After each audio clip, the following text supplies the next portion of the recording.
Chesterfield Historical Society's mission is to collect, preserve, interpret, and promote the history of Chesterfield County for the enjoyment and education of present and future generations.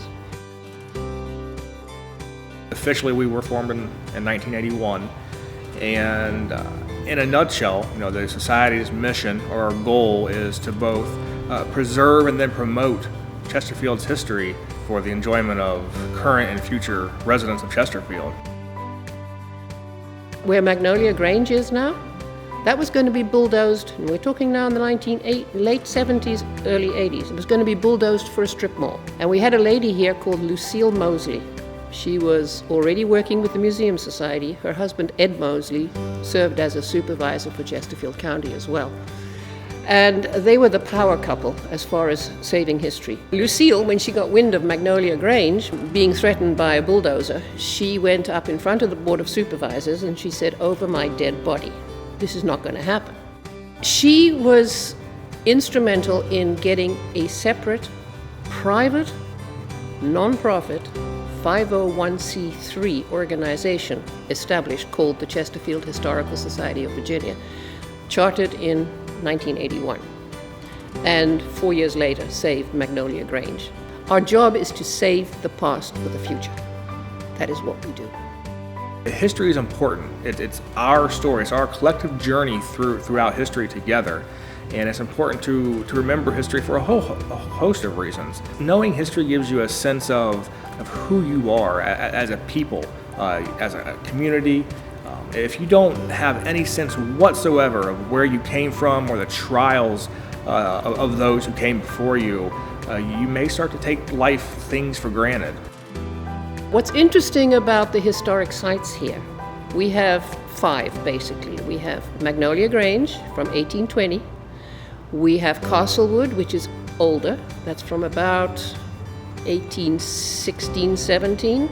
We have Trinity Church, which is our current library, which is from 1887. And then we have the old courthouse, which is from 1917. The old jail, which is from 1892. And then, of course, the not-so-old County Museum. Every single one of those buildings belongs to the people of Chesterfield County. The county itself, county government doesn't own anything. We don't, as a historical society, we don't own any of these.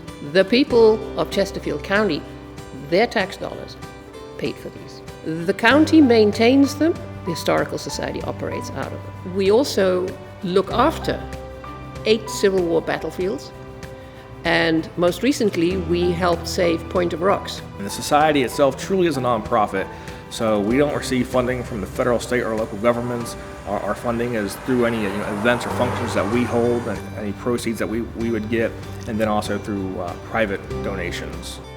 The fact that we are a private nonprofit means that we are looking for members. We want, if possible, for the members to become involved in history. We have various levels of membership, from benefactor to life member, to seniors, students, regular households, and single individuals. Pay your membership and you're a member. Without members and without donations, we don't survive. Normally just an overall love of history attracts people to the Society, but then once you're here, if you really want to concentrate, for example, on volunteering here at the library and helping people do genealogical or family research, you can really hone in on that and do that. Or if you want to focus on, for example, African American studies and history that's happened here in and around the county, that's really the passion that you really have within the historical world, you can do that. The Society is an all-volunteer organization. Without volunteers, we don't have a society, and without members, we don't have a society. The people who come here definitely have a passion for history. They want to help preserve it. They think it's important. They have a personal drive. They are truly volunteers. They're not paid, not financially anyway. They may be paid by getting an inner satisfaction about helping preserve some historical item or telling history to other people who otherwise may not know it. So they get that satisfaction. We have a whole host of committees that our members can volunteer to be part of. If you're interested in history, we have a committee that you could help with. And it goes from African American history through archaeology to the cemetery committee, genealogy, military history, the library, of course, newsletters, site docents, finance, of course, we need finance. We have a governance committee. Events and programs, very important. And it's through events and programs that we also raise money. The people that should volunteer are the people who have a passion for history. Anybody who has a passion for history. So if you want to volunteer to be part of the Historical Society, you can really find your passion, your niche. I think one of the things that many people initially, they're surprised at just how much history there is right here in Chesterfield County. And we have firsts in everything.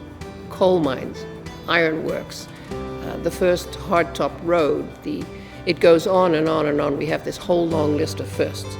That all happened right here in Chesterfield County. It is wonderful, though, to be able to be part of an organization such as the Chesterfield Historical Society that does substantive work, not just simply to talk about history, but if you come here to the Historical Society, we are actually doing work to help preserve history. And I get to take part in that by being a member of the Historical Society. If you don't preserve history, it will disappear and you can never recreate it. It's important to study history, to learn it, and that's, here at the Historical Society, that's what we hope to do by capturing our county's history. We want to preserve it and promote it so that everyone who lives in Chesterfield now and for all future ages has a really good sense of what's happened right here in Chesterfield to make it is what it is today, and hopefully have a better sense of where it's going tomorrow.